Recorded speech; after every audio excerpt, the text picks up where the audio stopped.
Hey everybody, it's me, Gregory Mannarino. It is post-Fed Day. This is my post-market report.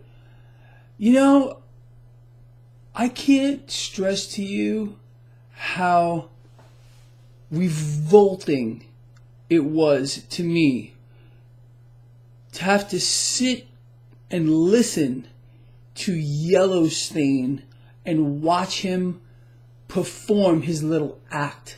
Yeah, we're going to talk. We have a lot to talk about here. I'm going to try to stay calm. All right, no secret. The Federal Reserve did cut. I explained to all of you that it was leaning towards that was going to be the case. Well, here we are. So I guess I still get to keep my rep here. Let me outline or just sketch the broad strokes for you real quick. Here we go. Okay, Fed cuts, no surprise. Larger asset purchases are coming, and banks are about to get even more capital. I was kind of taking notes in a way during Yellowstone's talk. I mean, this guy, seriously, those mouthpieces right now, Yellowstone, the President of the United States, a whole bunch of others that are now, holding office. It's incredible. It's a clown show of epic proportions. I personally am waiting for the tirade to come from the President who wants to turn the United States into a banana republic. He didn't get negative rates yet, although the Fed did cut, yeah. So at least he got a little bit what he wanted, but he wants negative rates. He wants to follow other nations around the world down the rat hole. And he wants to continue to rob you absolutely blind. He wants to allow the Federal Reserve to issue more debt in greater and greater amounts. You know what this means. Every world central bank, they're doing the same thing in concert. It's their final solution. They are creating slaves on an unprecedented scale, and they want to own everything. That's the grand plan. Look, if you're able to see straight, you have to understand people like Mario Draghi, people like Donald Trump are the best friends of world central banks on the planet Earth. Again, they're just calling for the same things: lower rates, more easing, more cash being printed out of thin air, more debt in unprecedented amounts. Does that sound like something good to you? Let me explain this to you as well. So we know we got a 1.9% GDP print today. In 2012, Donald Trump had tweeted that a 1.9 GDP was an economy in trouble. Today, with the print of 1.9, the president said the U.S. economy is strong as ever. You can't make it up. If you try to, it's impossible because this is a twisted reality. Now, I want to run a few things by you today. Right here, let me back up here. Okay, I already covered the tirade. President wants to turn this country into banana republic, negative rates. It's insane. I already explained to you what he said in 2012 about a 1.9 GDP. The economy is in deep trouble. That's what he said with a 1.9 GDP in 2012. Well, today he writes, the greatest economy in American history. I think the man is on drugs, or he's becoming deranged, deluded, lost his mind. I don't know, something along those lines. Now, how about this?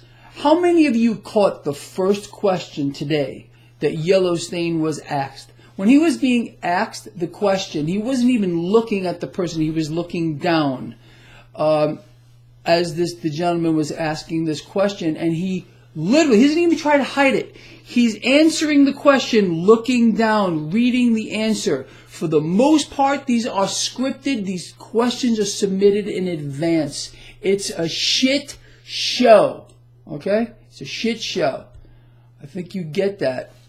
Now here, this is what kind of bothered me, and I want you to pay attention to the language here.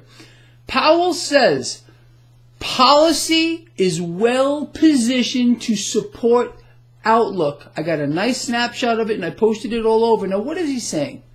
Note the use of the language. He is referring to their agenda, their outlook, not in the interest of you or me or anyone on this planet for that matter. All of these central banks run by the same entities. It's freaking insane. I followed up and I said, if we had a real president, the real president would immediately take away the Federal Reserve's power by preventing them. I'm reading this to you. This is what I wrote. By preventing him from issuing more debt. But the President of the United States is calling for even more debt and negative rates, and yet still not a single word with regard to what the Federal Reserve is doing right now. Now, let's go on to this. Powell said, I want you to again pay attention to the wording. Powell said, this is a quote, banks will be adding to their current level of reserves. Now, are the banks going to conjure this out of thin air? No. So the translation is very simple. The recapitalization of the banks is going to get larger. Let me explain this to me. Why are you, forget about me, why are you bailing out the banks again? Yeah, you. Yeah. We're being forced to bail out these banks again. It's unfreaking believable. And how about this? How many of you caught, or if you had the displeasure, the vomitous, nauseating displeasure of listening to Powell, also known as dark, hideous Yellowstain talk.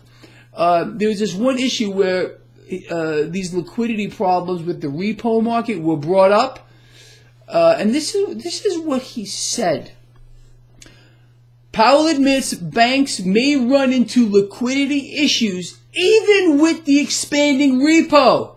He mentioned something called daylight overdrafts. For those of you that don't know what a daylight overdraft is, a daylight overdraft occurs when a bank withdraws more money than it has in its Federal Reserve account in order to make a payment.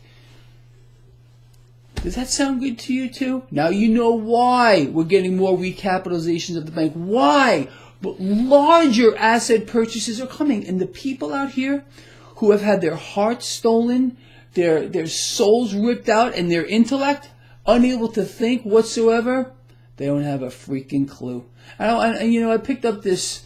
So I wish I could take credit for this. One of you out here who posted on the last blog I did, this is epic, and I'm going to give you credit, although I cannot remember your name.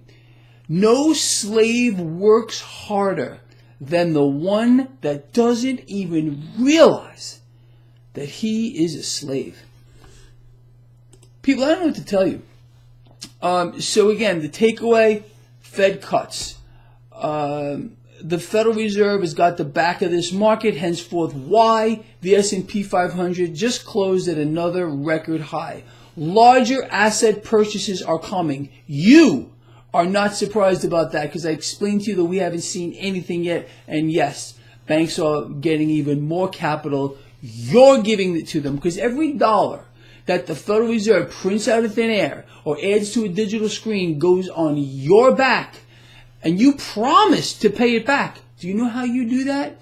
Something called a bond. It's an IOU for which our president wants to go negative with regard to the debt. You think this is a great idea? You think it's a really good idea? Those of you that support the president, no matter what he does, the exalted one, make sure you get on your hands and knees to the exalted one as he robs you blind. Again, remember what I said about slaves or what that person said? You don't even realize you're a slave.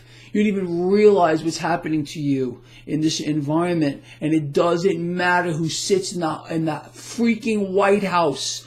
It doesn't matter. It's one party.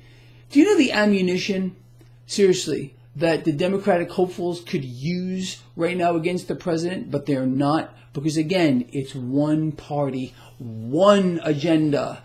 And again, they will respond at the behest of the banks who are running the entire freaking world right now. And it's about to get monumentally worse. That also means stocks are going up as the economy continues to fall. 1.9% GDP. I don't know which President Trump you want to listen to. 2012, before he was president, 1.9 GDP meant to him the economy was in a lot of trouble. But today, it means the economy is the greatest ever. So which Trump do you want to listen to?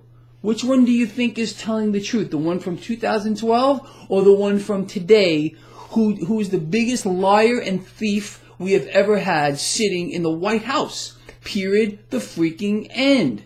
Argue, cry, run to your safe space all you want to.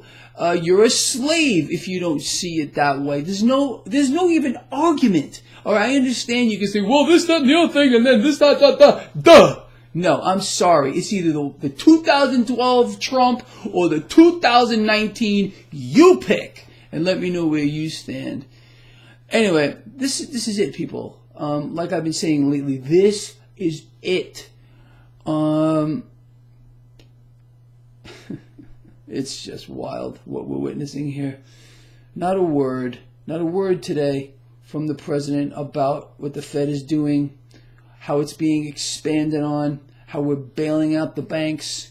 All he wants to do is expand the debt. He wants to add more debt on your back, on your children's back, on your unborn children's back. But I can promise you this, any of those Democratic freaks out there that want to become president, you think it's going to get better under them? No.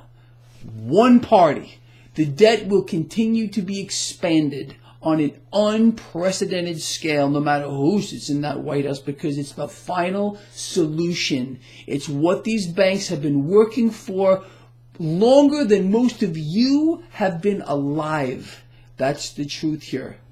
And we're really there right now with this accelerated QE, with the promises of more asset purchases, the promises of more bailouts for these banks that are going to be recapitalized even further. A president calling for negative rates in the United States of America, wants to turn our country into a banana republic. Yeah, that's who we have right now. But he's not running the show. You all know that. I'm picking him out of a lineup right now and shining some light on this guy.